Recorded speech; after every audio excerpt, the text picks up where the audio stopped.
Bueno, y como decíamos, nuestra primera entrevista esta mañana será con la senadora Frente Amplista Mónica Xavier para hablar de muchos temas. Congreso del Frente Amplio, el próximo plenario que se viene. Una afirmación, una frase que ha dicho la senadora por estas horas y que tiene una concepción de tiempos verbales en cuanto al si sería bueno o si hubiera sido bueno que Bonomi diera un paso al costado. ¿Cómo anda? Buen día. Muy bien, muchas gracias. Gracias por acompañarnos. ¿Es un tema de tiempos verbales? Sí, yo exactamente dije que hubiera sido... ¿Hoy no sería oportuno que el ministro diera un paso al costado? Lo concreto es que hoy hay un planteo de censura y nadie de nuestra fuerza política va a votar la censura.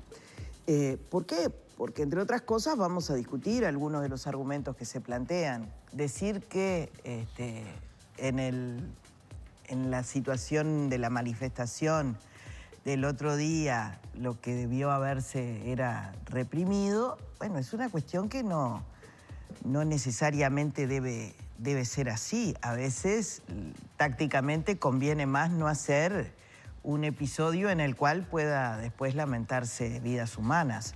Es muy sencillo desde una butaca decir que hubiera sido mejor ser reprimido. Como van mostrando los hechos, hubo todo un diseño de esa movilización que sin duda se condena totalmente la violencia que la misma supuso, pero hay decisiones que tienen que ver tácticamente con el momento y con no poner en riesgo más gente que la que se está movilizando. Y bueno, eso no supone, por tanto, una censura. Estamos en estos últimos días viendo la movilización de los chalecos amarillos, ¿no?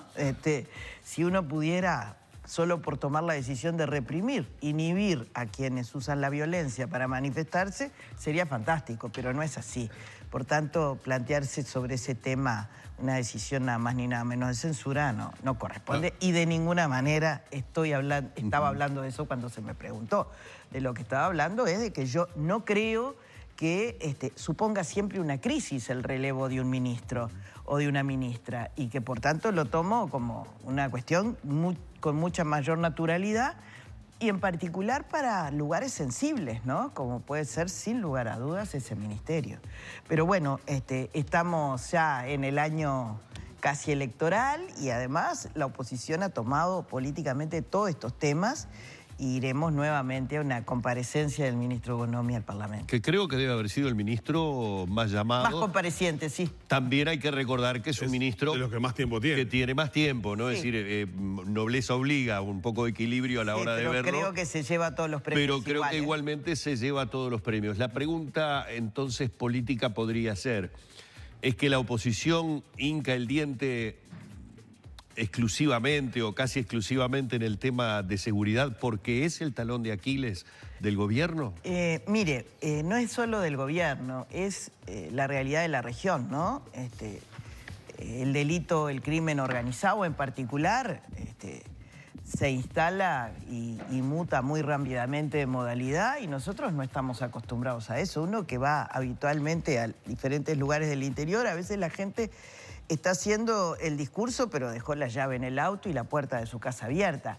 No es en todos los lugares del país donde, si bien hay mayor delito ahora en el interior, porque se ha corrido, donde hay la misma realidad.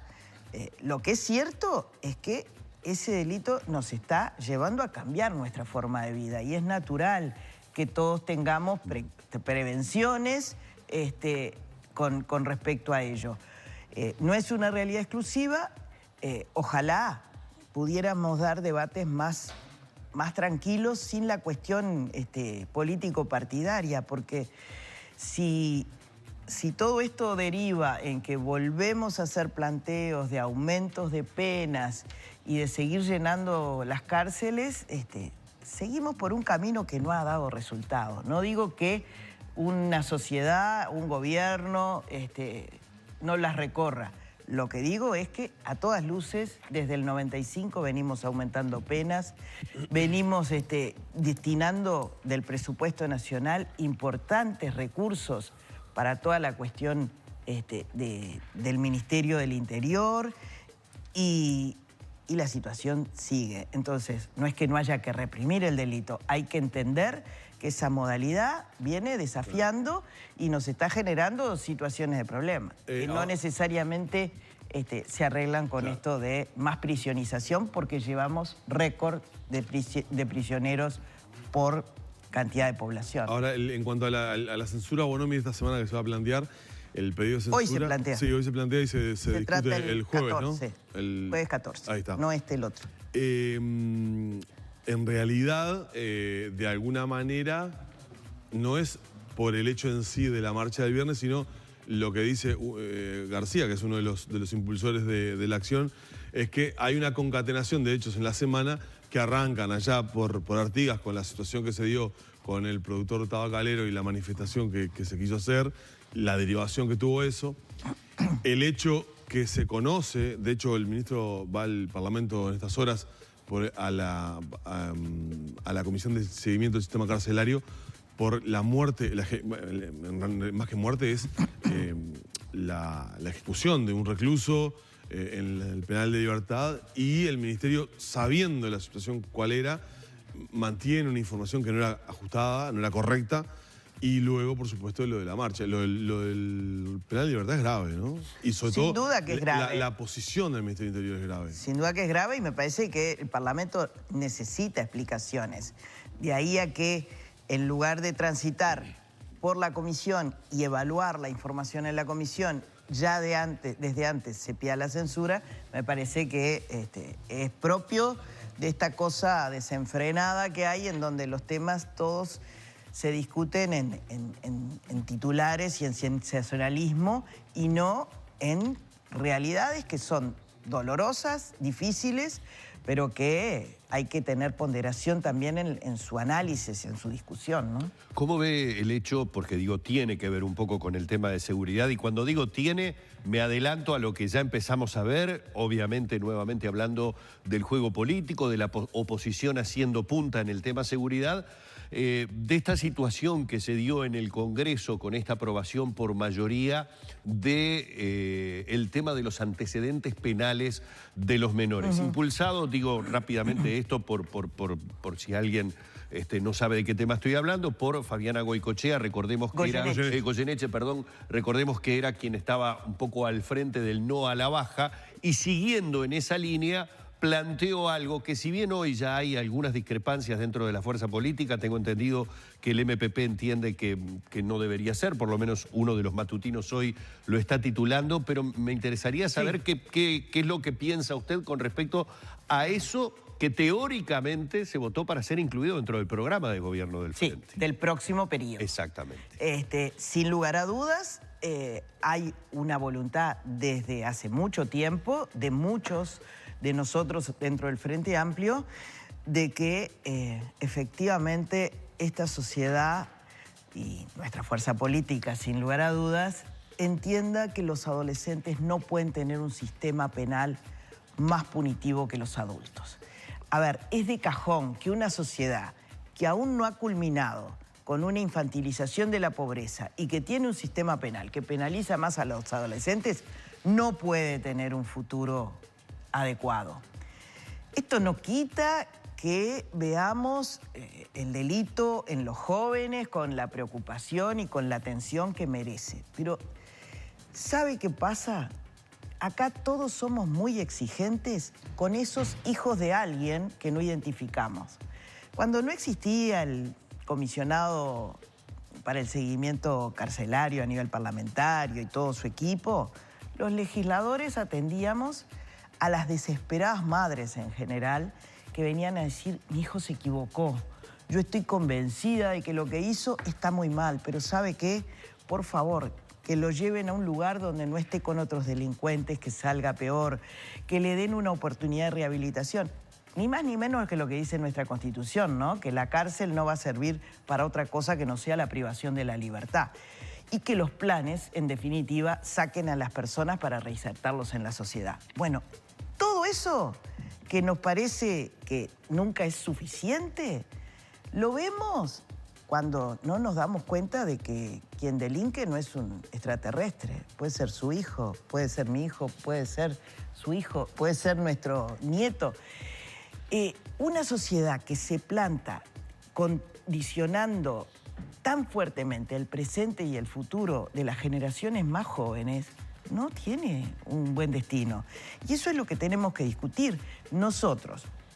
Hay un acuerdo para este periodo multipartidario que, sin duda, nos llevó a votar por disciplina partidaria. Eso iba a decir, porque yo estoy recordando, usted levantó la mano para votar. Disciplina partidaria en más de una oportunidad con este. En este caso mi partido, sí. O sea, estaba en contra de la medida, digamos. Sí, nosotros en la bancada... ¿Todos los socialistas? ¿Todo el Partido Socialista? Sí, pero nosotros en la bancada discutimos estas cosas. Y si la bancada decide votar, hay diferentes medidas. Nosotros siempre votamos. Pero a veces pedimos para argumentar en contra. Más allá ¿No es una mala señal resquebrajar algo que se acuerda multipartidariamente? Mire, vuelvo al antecedente. Esto no nos convence a mucho, creemos que es un camino equivocado. Respetamos en este periodo ese acuerdo, pero nos proponemos para el próximo acuerdo plantear nuevamente la discusión. Porque este país tiene que discutir esas cosas. Mire, están naciendo 43.000 niños al año, ¿no? Y menos. Y seguimos descendiendo porque van, entre otras cosas, buenas noticias, después de que venimos trabajando en el país en la anticoncepción desde 1996, recién ahora, en estos últimos 2 años, se logró bajar el índice de embarazo adolescente, que en general es un embarazo no deseado. Cómo cuestan las cosas, ¿no? Cuando hace 5 años esto lo plantearon. Bueno, pero estas cosas son indicadores muy duros. Y somos el único país en la región, yo creo que sí, que nosotros como fuerza política, como otras fuerzas políticas que diseñen sus líneas programáticas para el próximo periodo, tenemos el derecho y la obligación de plantear cómo creemos que deben ser los próximos 5 años y discutir con la gente estas cosas porque son trascendentes. Porque nosotros no podemos pensar que no podemos violar ese acuerdo y sí podemos violar la Convención de los Derechos del Niño y del Adolescente, que reclama que justamente exista un sistema penal diferencial. Bueno, acá es diferencial, más grave que los adultos. No ese es el camino. Entonces, creemos que sí, votamos de acuerdo con eso y se instrumentará para los próximos 5 años, de la manera en que se logren los consensos. Entonces, ¿verdad? bajo esa lógica habría que decirle al INISA que frene la megacárcel esa que tiene proyectada de muchas plazas, ¿no? No, yo creo que es bueno que locativamente existan las posibilidades para, primero, clasificar las personas que cometen delitos muy graves de las que no son tan graves, porque entre otras cosas, me parece que nosotros necesitamos, y lamentablemente este va a ser un periodo en que nuevamente el Parlamento va a quedar en deuda con la sociedad, un nuevo Código Penal, ¿no? Que tenga una dosimetría más lógica entre los delitos, porque nosotros toqueteamos todo el tiempo el Código Penal y entonces después aquello es un Frankenstein y de repente es mucho más, mucho mayor el reproche penal para un delito de propiedad que para un delito sobre las personas. Y lo es en nuestro Código Penal. Creo que hicimos una gran reforma, la del sistema, la del procedimiento penal, de muchos años de postergación, que requería también allí. Los socialistas dimos nuestra voz diferenciada dentro del Frente Amplio diciendo queremos más tiempo para evaluar. Hoy que estamos dentro del plazo de 1 año, que era el que originalmente nos habíamos planteado para evaluar, vemos que hay cosas que han bajado el nivel de tensión, porque realmente los primeros momentos fueron muy malos, con un fuego cruzado entre diferentes actores. Todo esto eran retrasos que el país tenía. No estamos hablando de 5, de 15 o de 30 años. Estamos hablando de un Código Penal del 34, del siglo pasado, con un mundo que ha cambiado brutalmente, con delitos nuevos muchísimos. Entonces, todo eso supone amplios consensos en la sociedad y manejar cosas que, como esto de los adolescentes, vuelvo al tema original, son una preocupación. Uruguay es mirado por los organismos internacionales por este tema y ojalá podamos discutir mucho más las sanciones alternativas a la privación de libertad. Socialmente muchas veces es más censurable y censurado una medida alternativa a la prisión, a la prisión, que estar recluido 6 meses, ¿no? Algo que sea una tarea comunitaria. Bueno, tener en la información que hay recursos que los destinamos... Pero hoy está disponible esas posibilidades para los jueces. Sí, no, pero no lo suficiente, ¿eh? No es lo que más escuchamos. Yo creo que a partir de ya tener un procedimiento con el cual vamos a evitar tener tanta gente en la cárcel sin una condena definitiva, porque, bueno, estamos ajustando todo este nuevo procedimiento penal, vamos a empezar a estar respetando los derechos humanos de las personas que están en la cárcel, que hay que entender, uno se puede enojar mucho, le puede doler mucho, porque además, como ciudadanos, todos hemos sido víctimas del delito en mayor o en menor grado, y sin duda lo primero que tenemos es que conmovernos frente a quien es víctima de un delito, pero lo que no podemos es entrar en ese efecto Jauría en que todo se arregla poniendo cada vez más tiempo adentro de la cárcel. Usted acaba de poner el ojo en algo que le digo que interpela todo, interpela la ética con la que uno debe manejarse en un medio de comunicación. Yo trato de advertirle permanentemente a la gente que todo lo que estamos haciendo cuando comunicamos en este momento está bajo el manto ya de una campaña política. Entonces, se hace muy difícil muchísimas veces el no caer en que una situación como esta, con un argumento fundamentado como el que usted acaba de decir, con una visión de debatir realmente de fondo hasta dónde la derogación o no de la prisión preventiva para los menores que cometen delitos graves y gravísimos, el borre de antecedentes, etcétera, no es algo que en definitiva ayude a rehabilitarlos y no a estigmatizarlos y generar a un peor delincuente. Eso que a mí me parece totalmente lícito, ingresa rápidamente en la arena política, en el juego político, en el juego de campaña. Y doctora, usted sabe que basta mañana, la semana que viene, Dios nos permita, una noticia en la que esté involucrado un menor de edad con un delito gravísimo y van a sobrar las voces para decir, si llega a triunfar la idea del Frente Amplio de tal cosa, esta persona, y en ese momento, por eso digo, hizo hincapié en lo que hoy significan esto que llamamos redes, esta entelequia, esta cuestión, este monstruo que nos devora a todos, porque estamos todos ahí en esa... En cualquier momento aparecemos con un videíto prohibido o alguna cosa por el estilo, y usted ve que se prende fuego la pradera. ¿Cómo hacemos para separar la paja del trigo? Y bueno, ser coherentes, ¿no? Y dar la cara. Yo, que uso redes... soy yo la que uso las redes, ¿no? No manda me pongo nadie atrás de nada.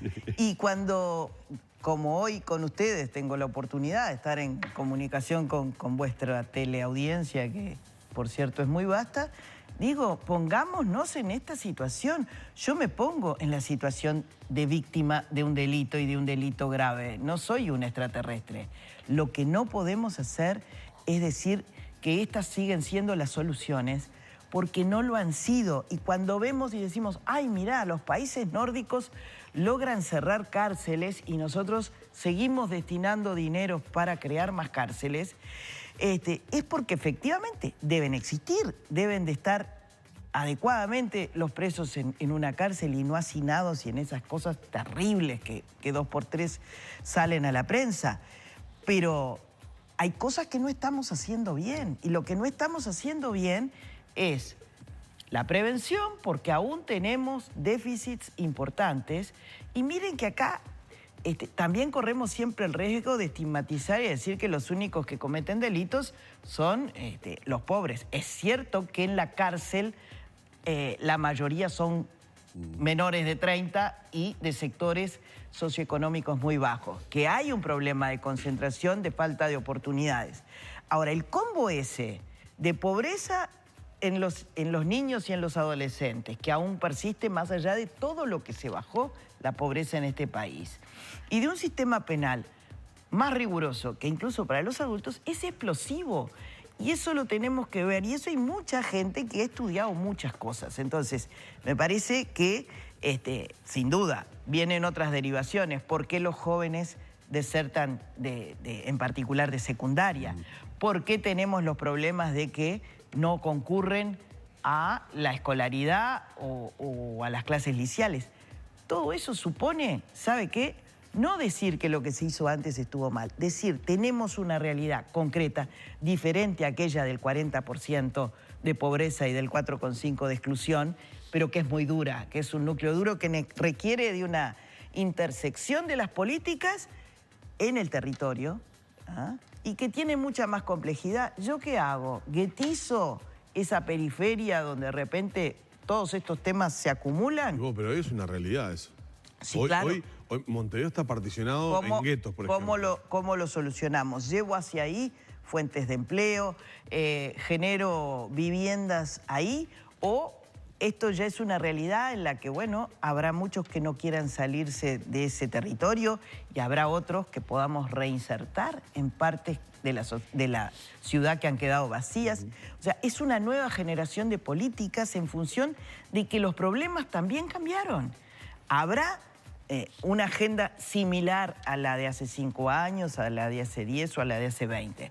Pero sin duda tienen un color diferente todas estas problemáticas y hay con cabeza abierta que proponerse cuáles son las nuevas cosas que hay que hacer sobre la base de lo que se ha hecho, que es mucho, pero aún falta mucho por hacer. Se conoció en estas horas un nuevo pronunciamiento del Tribunal de Conducta Política del Frente Amplio para el caso del senador de León. Y la verdad es duro el informe con el accionar de León. ¿Qué opiniones y comentarios le merece? Mire, créame que no lo leí. Sé que había, porque la prensa desde ayer está muy inquieta por conocer, había mucha expectativa. Yo aún no lo he leído. Lo que sí le puedo decir es la definición que tiene mi partido, el Partido Socialista, que es impulsar en el Frente Amplio el que los análisis que hace el Tribunal de Conducta Política, que nos merece el mayor respeto, pero que siempre hay que ver cómo se traduce en eso en una sanción, es una garantía para los frente amplistas. Y que de lo que se trata dentro de la fuerza política es de analizar nuestro comportamiento ético. Nosotros no analizamos si existe o no una situación que debe dilucidar la justicia. Entonces, en este sentido, si lo que ha habido es un apartamiento de la conducta, nosotros no vamos a tener dudas en que lo que corresponde es sancionar. Ojalá todos los partidos sancionaran, porque yo sé, somos el partido de gobierno, somos la izquierda, siempre levantamos determinados tipos de valores. Ahora, y no por escurrir el bulto, hay situaciones que se vienen dando en todos los partidos y yo quisiera, sinceramente, que tanto mi Frente Amplio como otros partidos políticos contribuyan a sanear esas situaciones, porque creo que la política es una actividad noble y que cuando estas cosas ocurren la gente se indigna y con razón. Por ejemplo, para que los televidentes tengan presente de lo que estamos hablando, el Tribunal de Conducta Política concluye que al usar tarjetas corporativas de ALUR, el senador de León, de la lista 711, incurrió en múltiples actos indebidos en perjuicio de la empresa y del interés y patrimonio público. A juicio del tribunal, los hechos examinados comprometen seriamente la responsabilidad ética y política del compañero de León. Ahí finaliza más o menos las 12 páginas del informe. Creo que hay que analizarlo, hay que discutir, porque nosotros tenemos un requerimiento muy exigente para la sanción dentro del plenario de una mayoría calificadísima. Por tanto, siempre se conversa cuáles son las sanciones que el tribunal no sugiere. El tribunal señala de qué entidad fue la inconducta ética o política, pero no dice, bueno, tal medida o tal otra. Eso se conversa y hay que lograr construir esas importantes mayorías para que efectivamente haya un reproche hacia el compañero o compañera analizada. Y a propósito, ya que estamos hablando de ese plenario del 15 de diciembre que eventualmente analice este caso, ¿qué tendría que hacer con Sandic?